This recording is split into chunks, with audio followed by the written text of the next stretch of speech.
Ladies and gentlemen, boys and girls, it's Diego with the beautiful Karina, my lovely prometida.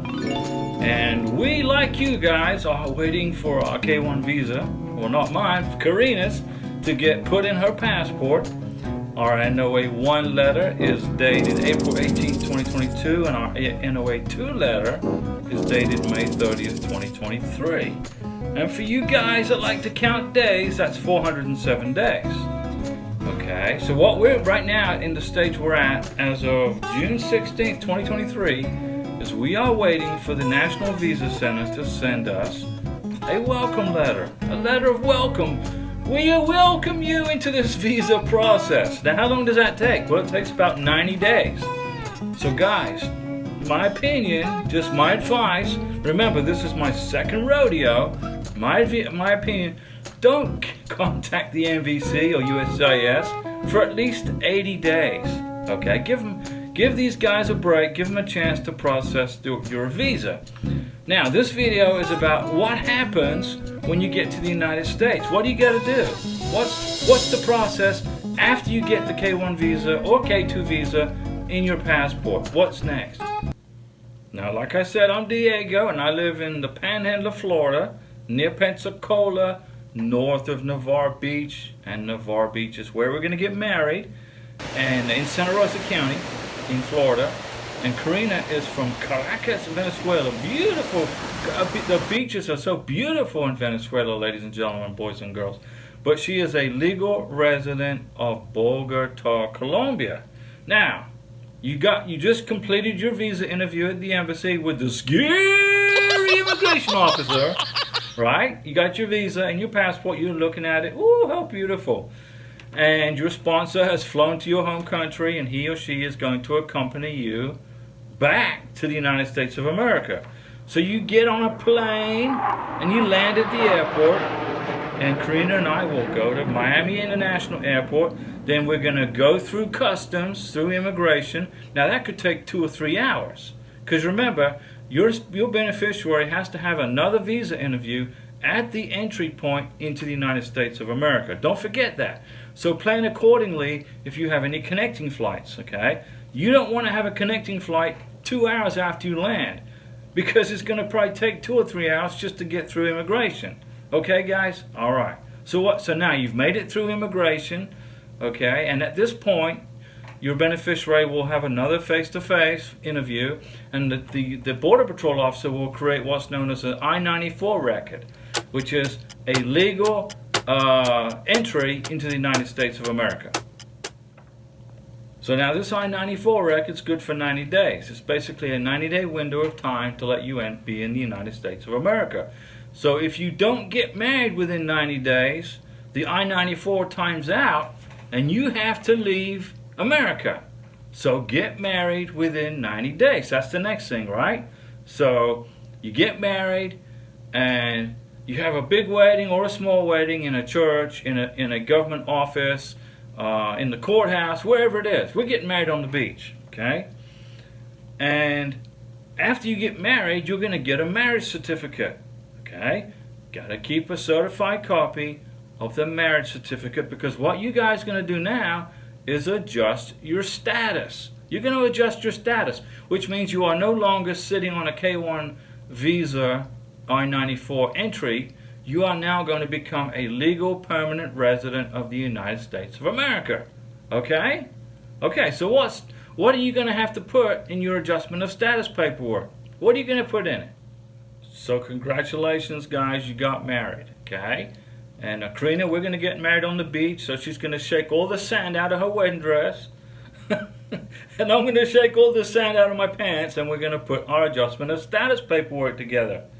The first thing that I'm going to do is create a cover letter, okay? A cover letter, just like the one you created for your K1 visa back a year and a half ago, okay? Year and a half ago. So you're going to get a cover letter, and at the top, the heading is going to be Adjustment of Status Cover Letter. And then it's going to say from, the name of your beneficiary, and include any of her children on the from, because you could have K2s included in this. Now remember, you're going to file a separate adjustment of status for your beneficiary, well, your beneficiary is going to file it, and also any of her children. So if you got the beneficiary and 2 kids, you're going to have 3 adjustment of status bills. You're going to have 3 forms to fill out, 3 of everything, okay? But you can include it in the same package. So you're getting started. Here's your cover sheet. So Karina's going to say, adjustment of status paperwork from Karina, living at this address here in Santa Rosa County, Florida, to USCIS, Chicago Lockbox 131 South Dearborn Street, 3rd floor, Chicago, Illinois 60603-551. We live in Florida. This is the address we have to use to mail via FedEx or UPS or DHL our adjustment of status paperwork. And then Karina's going to write, to whom it may concern, please find enclosed documents required for my adjustment of status. Number 1 on that's going to be number 1, check for the amount, check for the payment of adjustment of status and biometrics in the amount of this much money. I'm not going to put the amount in there right now because the prices are changing, okay guys? Number 2, USCIS form G1145. She's writing this. Number 2, USCIS form G1145. This is on the cover letter. That's a form that you fill out if you want immigration to send you a text to let you know that they have received your adjustment of status paperwork.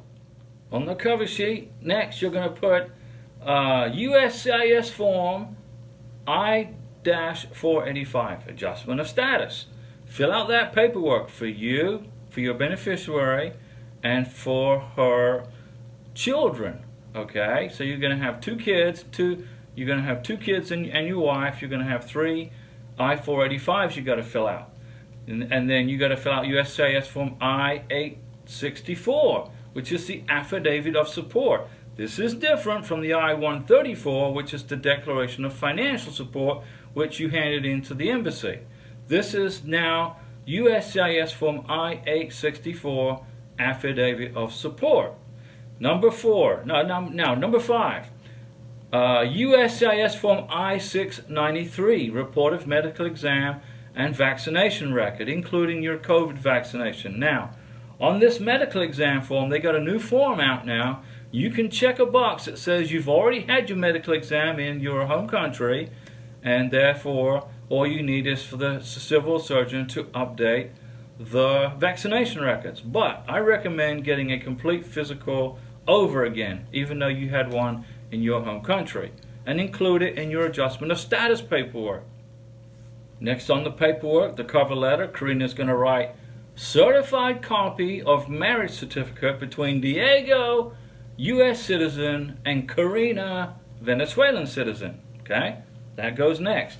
After that, certified copy of my birth certificate, as in Karina's birth certificate, with a certified translation showing Karina as the owner of the birth certificate. Okay. Next, 2 color size, passport size photos of Karina. Okay. Put it in a Ziploc bag, seal the Ziploc bag. 2, and then certified copy of my divorce decree. I got to show that. So that goes in on the cover letter. Okay. What you're doing is you're putting together a cover letter to make it easier for USCIS to identify what's in your adjustment of status paperwork. Next, copy of USCIS form I-797. What is that? NOA2 letter. Include that in your adjustment of status paperwork. Next, copy of form I-94. This is the travel record entry into the United States for Karina. Next on the list on this cover letter, Karina's writing this, remember, 20 photos of our wedding ceremony on Navarre Beach, Santa Rosa County, Florida. On the photos, we will state when, where, and who are in the pictures. Next, 20 photos of our honeymoon. In Spanish it's Miel de Luna, I believe. Karina, correct me if I'm wrong. Stating when, where, and who are in the photos. Okay?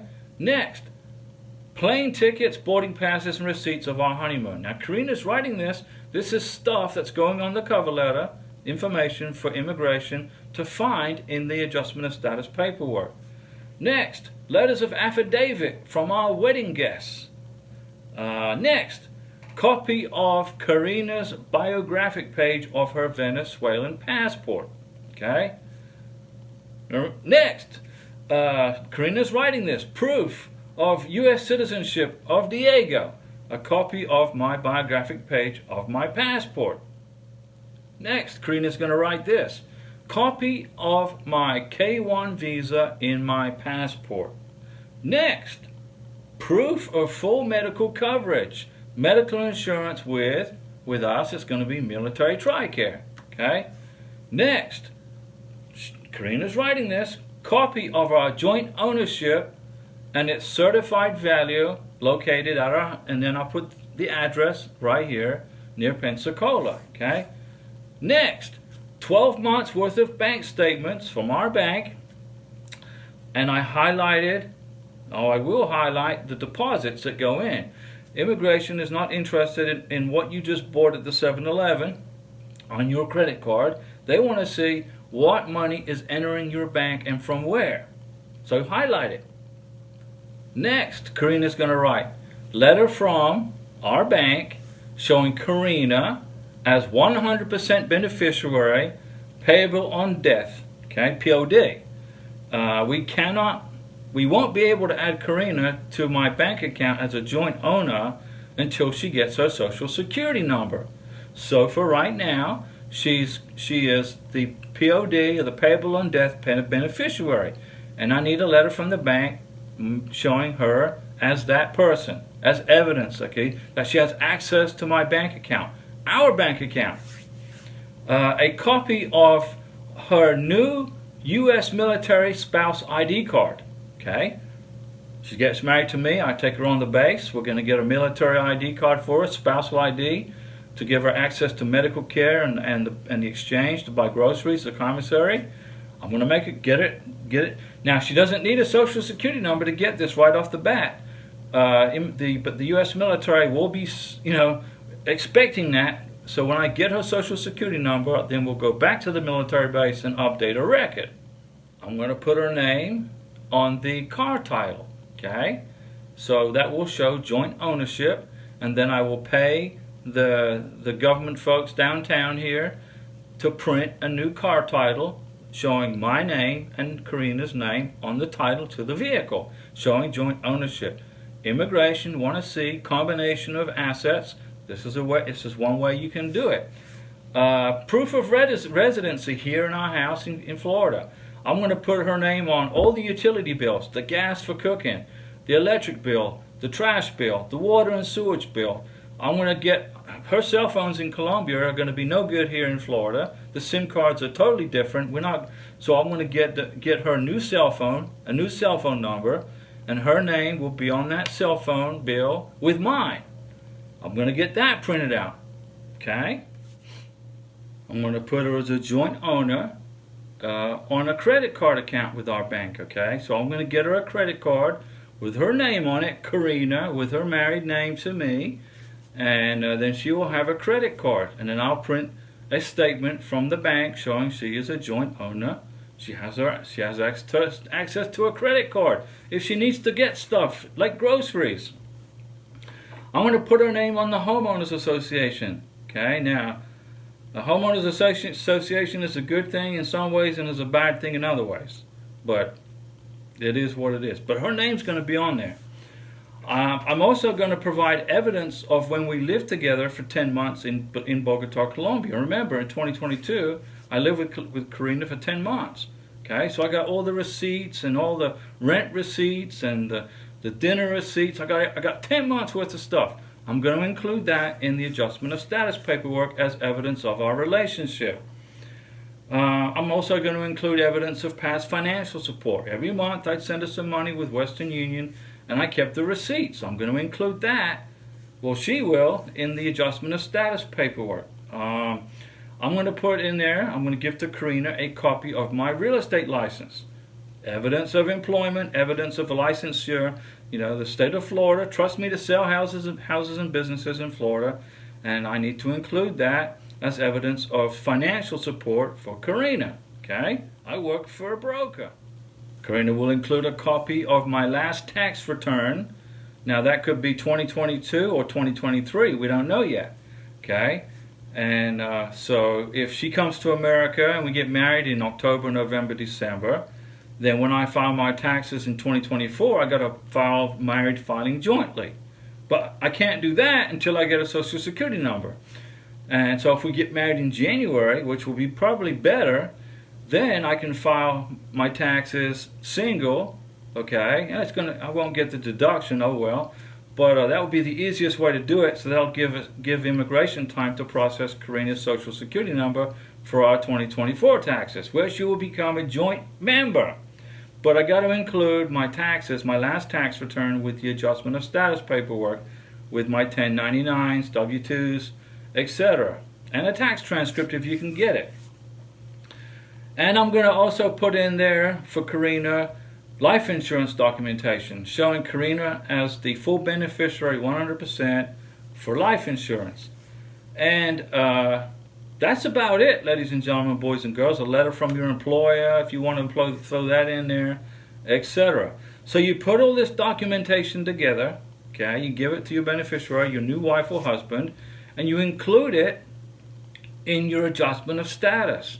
And then you mail off all this stuff for in our case, to Chicago, okay? And inside this package, that if you have children, you have to file separate medical exams, adjustment of status, and affidavits of support. You got to file 3 separate forms for each child and include all that in the adjustment of status paperwork for your beneficiary. And then Karina will sign the cover letter, sincerely, Karina, and then date it, and her cell phone number, her new cell phone number for the United States will go under her name, and then I will sign it as the petitioner, Diego, with my cell phone number under my name, and then date it, and we put it into a package and make a copy of this. Make a complete copy of whatever you send in the adjustment of status paperwork to immigration, okay? Just like you did your K-1 visa package. Make a copy of it and have it here.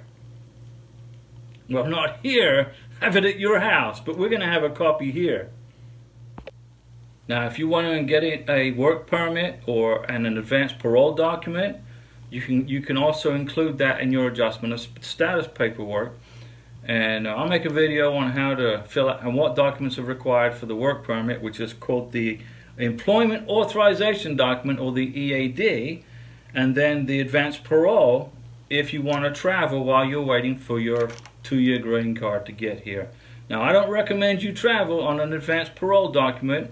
Once you get to America, get married, you're all going to want to fly back to your beneficiary's home country to visit family. That's understandable, but you got to get an advance parole document if you want to do that. And if you, Mr. Beneficiary, want to work while waiting for your green card and waiting for your Social Security number, you can apply for an EAD. It costs money, guys. It's not free. And that's it, ladies and gentlemen, boys and girls. And don't forget the live stream on Wednesdays at 5 p.m., Saturdays at 7 p.m., and Sundays at 11 a.m. The live stream is probably the place to go, where I give you free advice and on how to process and put together K-1 visas, adjust the status, etc. I'm not an immigration attorney. I don't work for USCIS. I don't work for the embassy. I don't give legal advice. But I've been through this process twice on the K-1 and once on the CR-1 spousal. So I know how it works, okay? And I've got 2 K-1. Every time I help somebody put a K-1 visa package together, they get approved without an RFE. See you at the live stream. Thanks for watching, guys. And be patient during this process. Okay, I'll talk to you later. See you later. Bye.